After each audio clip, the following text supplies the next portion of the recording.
अस्सलाम वालेकुम। मेरा नाम डॉक्टर मोमना है और आज की इस वीडियो में हम बात करेंगे कि हमल के पहले 3 माह में कौन सी ऐसी गलतियां हैं जो अक्सर मरीज़ करते हैं, जिसकी अवेयरनेस आपके लिए बहुत ज़्यादा ज़रूरी है ताकि आपको वो गलतियां जो आप करते हैं वो आप ना करें और उसकी वजह से आपको जो प्रेगनेंसी में जो मसाइल पेश आते हैं वो ना हो सकें। सबसे इम्पोर्टेंट बात यह है कि आपकी जो प्रेगनेंसी है वो प्लान्ड हो, वो आपकी अनप्लान्ड ना हो। ये एक बहुत इम्पोर्टेंट काम है आपकी लाइफ का कि अगर ये अनप्लान्ड होगी तो इसके रिज़ल्ट आपके अच्छे नहीं होते। ठीक है, इसके रिज़ल्ट हम अच्छे एक्सपेक्ट नहीं करते पेशेंट में। आजकल देखें, एक ऐसा टाइम है कि हम अपनी हर ज़िंदगी का हर काम एक प्लान तरीके से करते हैं। आपका हर इवेंट हो, वो आपको कोई भी इवेंट हो, चाहे वो बर्थडे हो, चाहे कोई भी आपकी कोई मीटिंग हो, ऑफिस में कुछ भी हो, आप उसको प्लान तरीके से प्लान करके चलते हैं। इसी तरह अपनी लाइफ का जिस तरह आप हर काम प्लान करके चलते हैं ना, उसके अकॉर्डिंग चलते हैं, इसी तरह आपने प्रेगनेंसी को भी प्लान करना है। जब आप प्रेगनेंसी को प्लान कर रहे हो तो स्पेशली जब आपकी फर्स्ट प्रेगनेंसी है तो आपके लिए ज़रूरी है कि आप अपने डॉक्टर को ज़रूर दिखाएं, अपने डॉक्टर को ज़रूर विज़िट। अब डॉक्टर को विज़िट करना क्यों ज़रूरी है? उसमें डॉक्टर को विज़िट करना इसलिए ज़रूरी है, उसमें आप डॉक्टर से ये जान सकते हैं कि आपकी प्रेगनेंसी में क्या क्या रिस्क फैक्टर हैं जो कि आपकी प्रेगनेंसी को आगे जाके अफेक्ट कर सकते हैं। और उसके अलावा डॉक्टर आपको प्रेगनेंसी से रिलेटेड जो प्री प्रेगनेंसी सप्लीमेंट्स होते हैं उसके बारे में गाइड करते हैं, जो प्रेगनेंसी होने से पहले लेना बहुत ज़रूरी है। ये सप्लीमेंट्स आपकी प्री प्रेगनेंसी से पहले आपको लेना बहुत ज़रूरी है। आपका डॉक्टर आपको इसके बारे में गाइड करेगा कि ये सप्लीमेंट आपने ज़रूर लेने हैं। ठीक है, आपने इसका किस तरह यूज़ करना है, दिन में कितनी दफ़ा लेनी है और कितने टाइम के लिए यूज़ करना है, ये सब कुछ आपको आपका डॉक्टर बताएगा। फिर जब आप अपने डॉक्टर को विज़िट करते हैं तो आपको इन सब चीज़ों का आइडिया हो जाता है और इसके अलावा आपको इन सब बातों का भी आइडिया हो जाता है कि आपके अंदर किस चीज़ की कमी है, वो आपको पहले ही पता लग जाती है। ठीक है, और उसके अलावा आपको अपने फर्स्ट 3 मंथ में, हमल के पहले 3 माह में एक ब्लड ग्रुप का ज़रूर पता होना चाहिए। उसके अलावा आपको अपनी HB का ज़रूर पता होना चाहिए ताकि उसके अकॉर्डिंग हम पेशेंट को लेकर चलते हैं कि पता चले पेशेंट को खून की कमी है या नहीं है, अगर है तो कितनी है, कि वो मेडिसिन से कवर हो जाएगी या इंजेक्शन की ज़रूरत है या फिर ब्लड लगवाना पड़ेगा।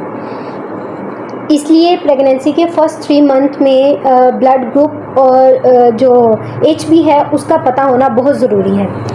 और उसके अलावा आपकी प्रेगनेंसी की स्टेट क्या है, इससे इन सब से इस बात का अंदाज़ा हो जाता है। ठीक है, जब आप अपने डॉक्टर को विज़िट करते हैं, डॉक्टर आपको हर चीज़ गाइड करते हैं। और दूसरी एक बहुत इंपॉर्टेंट चीज़ ये है कि प्रेगनेंसी को खुद से डायग्नोस करना बहुत चैलेंजिंग होता है। बहुत से पेशेंट ऐसे होते हैं जो हमारे पास आते हैं और कहते हैं कि हमने हमारे पीरियड्स को जो पीरियड्स की डेट है ना, उससे हमें 10 दिन ऊपर हो गए। मतलब आपकी पीरियड्स की एग्जैक्ट डेट ये थी और उसके 10 दिन गुजर चुके और आपको पीरियड्स नहीं हुए।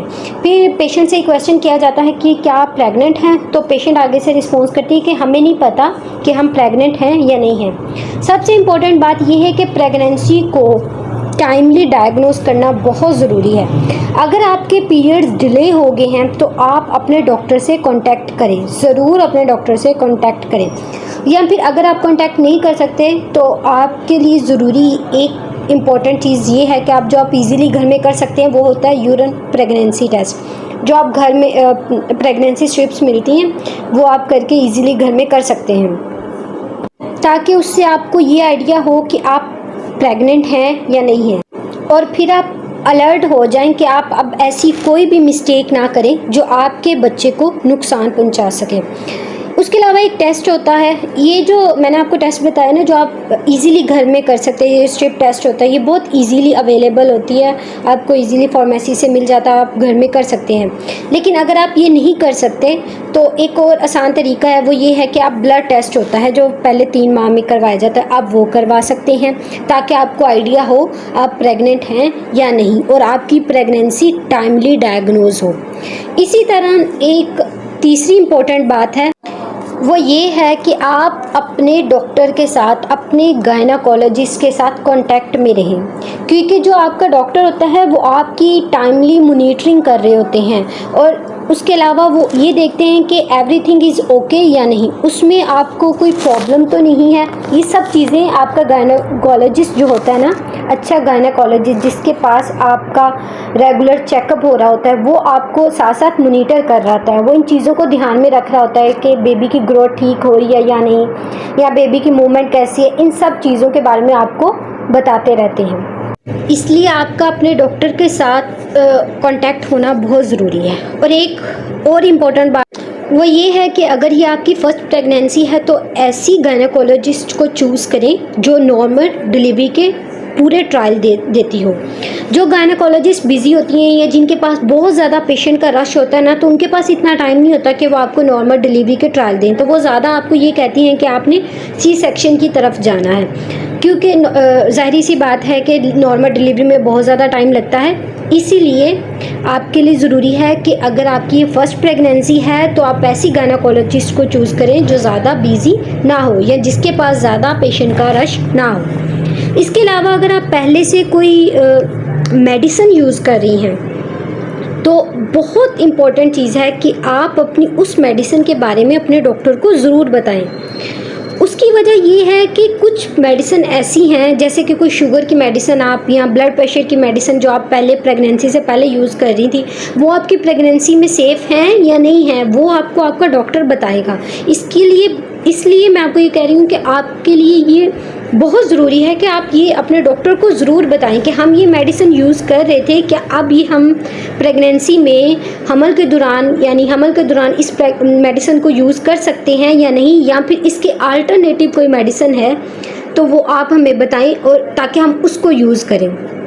ये एक बहुत कॉमन मिस्टेक है जो अक्सर पेशेंट करते हैं, तो आपने इस मिस्टेक को नहीं करना, ठीक है। आपने इस बात को ध्यान में रखना है और अपने डॉक्टर को अपनी ड्रग हिस्ट्री ज़रूर देनी है ताकि फिर डॉक्टर उसके अकॉर्डिंग आपकी मेडिसिन चेंज करे, क्योंकि कुछ मेडिसिन ऐसी होती है जो प्रेगनेंसी में सेफ़ नहीं होती। इस बात का आपने ख़ास ख्याल रखना है। और एक और मिस्टेक वो ये है कि पेशेंट को फर्स्ट 3 मंथ में डॉक्टर स्ट्रिक्टली कहते हैं कि आपने फॉलिक एसिड ज़रूर लेनी है।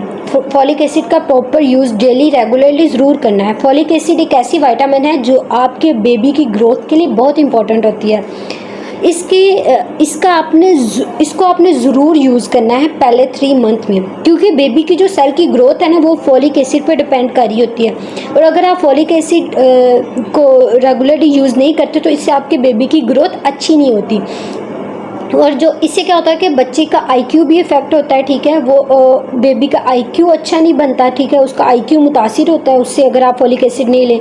और बाज़ औक़ात तो बेबी का जो इतना बड़ा मसला बन जाता है कि बेबी का जो सर होता है ना, ब्रेन, वो ठीक से नहीं बनता और बेबी में न्यूरल ट्यूब डिफेक्ट्स के चांसेस बहुत ज़्यादा होते हैं अगर आप प्रेगनेंसी में फॉलिक एसिड को यूज़ नहीं करते।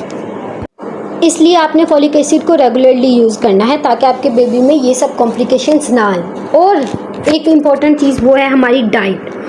मैं आपको बताती हूँ कि फ़र्स्ट 3 मंथ में आपने ऐसी डाइट लेनी है जिसमें कार्बोहाइड्रेट की क्वांटिटी ज़्यादा हो, यानी कार्ब्स ज़्यादा हो। कार्बोहाइड्रेट का फर्स्ट 3 मंथ में यूज़ करना बहुत ज़रूरी है, क्योंकि पहले के 3 मंथ में ना आपको बहुत ज़्यादा एनर्जी की ज़रूरत होती है, आपकी बॉडी को बहुत ज़्यादा एनर्जी की ज़रूरत होती है, क्योंकि पहले के 3 माह में बहुत वीकनेस होती है, ठीक है। प्रेग्नेंट लेडी को अक्सर चक्कर आते हैं, उल्टी मतली या नोज़िया जैसा फील होता है, ठीक है। ये ऐसे मसले हैं जो अक्सर फीमेल्स को बहुत ज़्यादा देखे गए हैं। तो इन सब चीज़ों को आपने अपनी डाइट में ज़रूर मैनेज करें, इसलिए कि फ़र्स्ट 3 मंथ में आपकी ऐसी डाइट लेना बहुत ज़रूरी है जिसमें कार्ब्स की क्वांटिटी बहुत ज़्यादा हो। आपने क्या करना है, हर 2-3 आवर्स के बाद आपने कुछ ना कुछ ज़रूर खाना है, ठीक है, ताकि आपके बच्चे को अच्छी डाइट मिल सके। और एक और चीज़ जिसका आपने बहुत ज़्यादा ख्याल रखना है वो ये है कि अगर तो आपको शुगर है तो आपने ज़्यादा कार्ब्स वाली डाइट यूज़ नहीं करनी। अब कार्ब्स में आप कौन कौन सी डाइट ले सकते हैं, जैसे रोटी, चावल, पोटैटो, खजूर वगैरह, इनका इस्तेमाल आपने ज़्यादा करना है, ठीक है। इससे क्या होगा कि आपके बच्चे को डाइट अच्छी मिलेगी और आपके बेबी की ग्रोथ भी अच्छी होगी। और एक और मिस्टेक जो लोग बहुत करते हैं, अब वो क्या है कि जैसे उनको पता लगता है ना कि उनको प्रेगनेंसी है तो वो बेड रेस्ट पे चले जाते हैं। ऐसा आपने बिल्कुल भी नहीं करना। बेड रेस्ट करने से आपकी जो ब्लड की सर्कुलेशन है ना वो स्लो हो जाती है। तो आपने क्या करना है, अपने जो आपके रूटीन के डेली एक्टिविटी जो आप कर रहे हैं उसको कंटिन्यू करना है। अगर आप कोई जॉब कर रही हैं तो आपने वो जॉब करनी है, ठीक है, जॉब छोड़नी नहीं है, ठीक है। वो और उसके अलावा आप जो डेली के काम कर रही हैं घर के वो भी आपने करने हैं। खुद को आप एक्टिव रखें, योगा करें, ठीक है। ये थी हमारी आज की वीडियो। उम्मीद है कि आपको ये वीडियो पसंद आई हो। अगर आपको कोई भी मसला हो तो आप मुझसे कमेंट सेक्शन में पूछ सकते हैं। मिलते हैं नेक्स्ट वीडियो में, तब तक के लिए अल्लाह हाफिज़। Thank you.